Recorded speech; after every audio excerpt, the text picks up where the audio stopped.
utilizing a survey for your qualitative methodology. Now, maybe this is something you've already decided, or maybe it's something that you're thinking about still.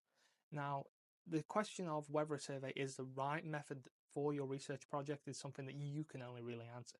But to help you along the way, as an education PhD student who's used surveys in my qualitative research project, I'm here to help you out in terms of describing how you could use it.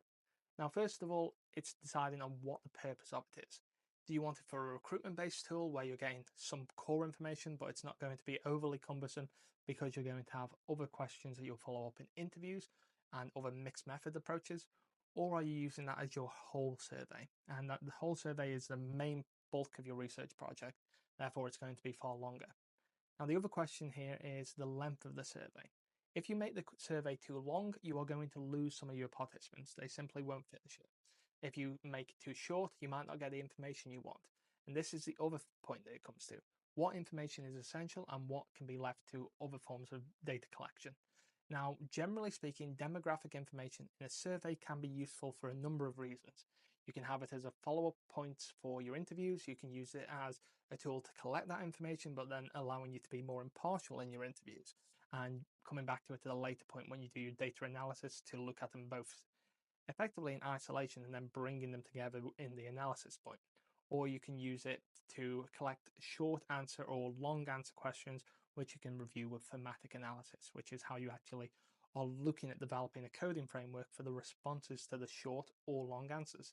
Now, a lot of different question designs that you can use can also have multiple choice options, ranking options, or Likert scales, which is effectively a sliding option of, well, that person agrees with that particular question. So strongly agree, whether they, I would argue to try to avoid a neutral option because you're not looking for someone to be in between. You're looking for whether they have a strong opinion for or against. So that would be the general view. So one of the things with Likert scales is removing that neutral option. So keeping it as an even number rather than an odd number, say 1 to 5. You want to try to encourage them to make a decision rather than having that neutrality option.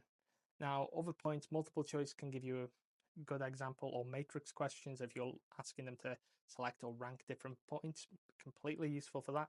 Now, short and long answer questions can be great for thematic analysis. They can be great for direct quotes. They can give you an idea of what your participants are responding with, and they can effectively build on what you'll later use for your interview questions. Now, however, if you're looking at the survey for your main research project, I'd strongly encourage you to check out Kirsten Lee Hill's posts and follow along for her introductions and her deep dives into survey design, how to get it right and what to avoid in structuring your own surveys. And that would be a strong place I would encourage you to start with, as well as doing your own research into what methodology works for your research project.